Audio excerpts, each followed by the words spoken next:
कुछ गुरुजी, मैं जानना चाह रही थी, जो मनुष्य के शरीर में सबके लिए 24 आवर्स है, सब लोग समान है, सब वही खाना खाते हैं, बट हमारे में मतलब एक व्यक्ति से दूसरे व्यक्ति में डिफरेंस कैसे है? उनके इसमें किसी में बहुत ज़्यादा एनर्जी है, किसी में कम एनर्जी है, तो व्यक्ति को एनर्जी गेन करने के लिए क्या करना चाहिए?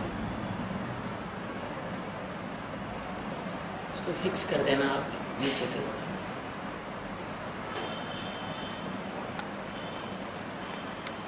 देखिए,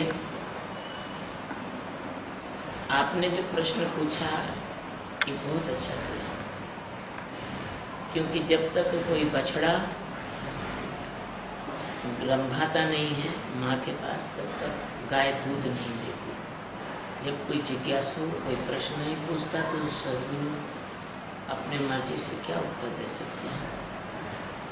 वो तो जो बता रहे सिखा रहे हो तो सिखा ही रहे हैं। लेकिन आपने जो ऊर्जा के विषय में पूछा, आपका मूल प्रश्न ये था कि गुरुजी आप में इतनी एनर्जी कहाँ से आ गई जो आपने 2000 प्रवचन 2150 प्रवचन आपने दे दिए, और ये प्रवचन सुनने में कम से कम कोई व्यक्ति अगर भोजन पानी सोना कुछ ना करे और लगातार सुने तो 2.5 महीने तो कम से कम उसे लग जाएंगे। जीवन में ऊर्जा के 3 तल होते हैं। जीवन की ऊर्जा का पहला तल तो सामान्य तल होता है, रोजमर्रा का तल होता है।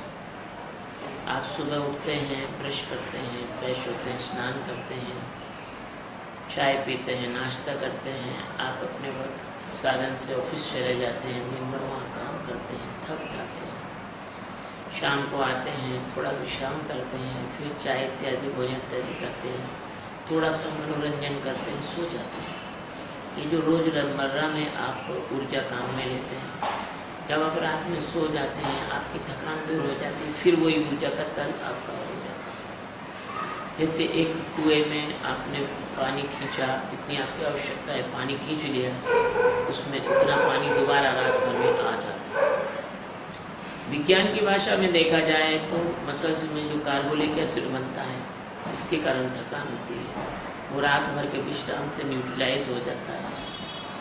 शरीर के अंदर जो एडिनोसाइन डाइफॉस्फेट थे वो ट्राइफॉस्फेट में बदल जाते हैं। शरीर ऊर्जा को भोजन को पचाता है, उसका रस रक्त में बहता है, एक एक कोशिका में माइटोकॉन्ड्रिया उससे ऊर्जा बना देती है। एक ऐसा अगर आप ऑफिस जा रहे हैं, आप दौड़ नहीं सकते ज़्यादा, आपके शरीर में कोई शक्ति नहीं जाता इतनी, लेकिन आपको लगता है कि आज आप लेट हो गए हैं और आपका बॉस आपको चिल्लाएगा, तो आप एक्स्ट्रा एनर्जी लगा के दौड़ लगा लेते हैं, बस पकड़ लेते हैं, जल्दी जल्दी करके ऑफिस चले जाते हैं। ये ऊर्जा का सेकंड तल है, इसको कहते हैं आपातकालीन तल। ये अंदर एक रिजर्वायर होता है, वहाँ से आती है। एक छोटी सी बात मैं आपसे कहूँ कि एक आदमी फैक्ट्री में नौकरी करता था, उसने 8 घंटे फैक्ट्री में काम किया। दुर्भाग्य से क्या हुआ कि उसका जो रिलीवर था, उसको रिलीवर बीमार हो जाने के कारण नहीं आया। तो उसके मालिक ने कहा ये मशीन मैं बंद नहीं कर सकता हूँ, यदि मैं मशीन बंद कर दूंगा तो पूरी मशीन चौक हो जाएगी, भीतर सीमेंटेशन हो जाएगा, केमिकल जम जाएगा। उसने कहा कुछ भी हो आपको 8 घंटे और काम करना है, तब तक मैं रिलीवर की व्यवस्था करता हूँ। उसने 16 घंटे काम किया।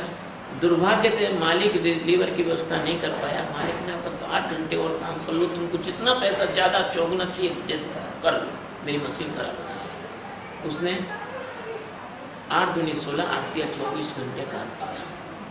24 घंटे काम करने के बाद उसको रिलीवर आ गया। वो घर आया, उसकी पत्नी को बोला देखो मैं बहुत थका हूँ, मुझे बिस्तर बिछा दो, मैं सो जाऊंगा। पत्नी ने कहा भोजन कर लो, दूध पी लो, चाय पी लो। कुछ नहीं, मैं मरा जा रहा हूँ, मैं सोना है।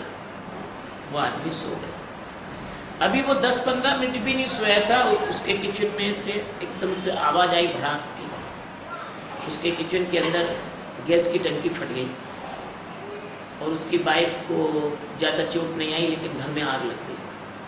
तो वो एकदम से उठ के वो आग बुझाने लगा और कम से कम 2.5 घंटे उसने आग बुझाई। बुझाने के बाद पड़ोसी भी आ गए, पड़ोसी ने भी बुझाई। पड़ोसी ने पूछा, भैया क्या हुआ बता। अरे क्या होता हूँ यार, मैं तो डेम टायर्ड था, गैस की टंकी फट गई, क्या हुआ आवाज़ आई, मैं उठा एकदम, मैंने आग बुझाई। और वो बड़े फ्रेश होके सुना रहा है वो किस्सा जो आग बुझाने का था।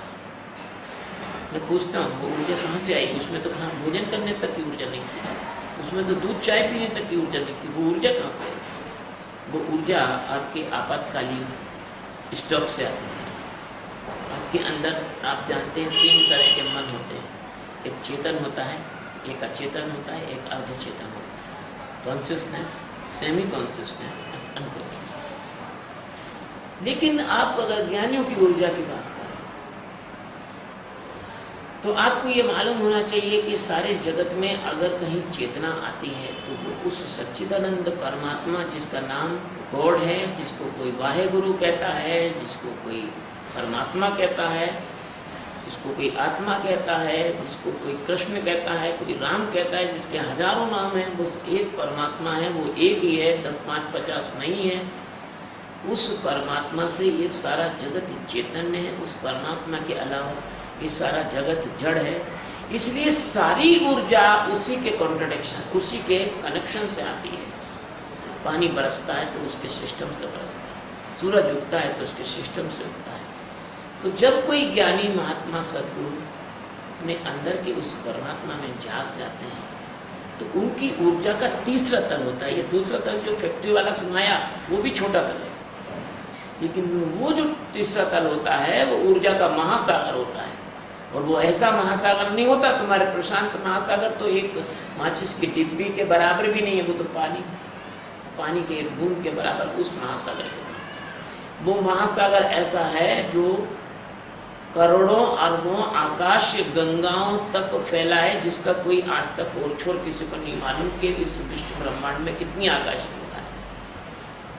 अरे ब्रह्मांड तो छोड़ ही दो, आकाश गंगा ही नहीं मालूम। कई तारों का पृथ्वी पर प्रकाश आने में 200-400 प्रकाश वर्ष लग जाते हैं, जो 1 सेकंड में प्रकाश 3 लाख किलोमीटर की गति करता है, या 1 लाख जितनी भी।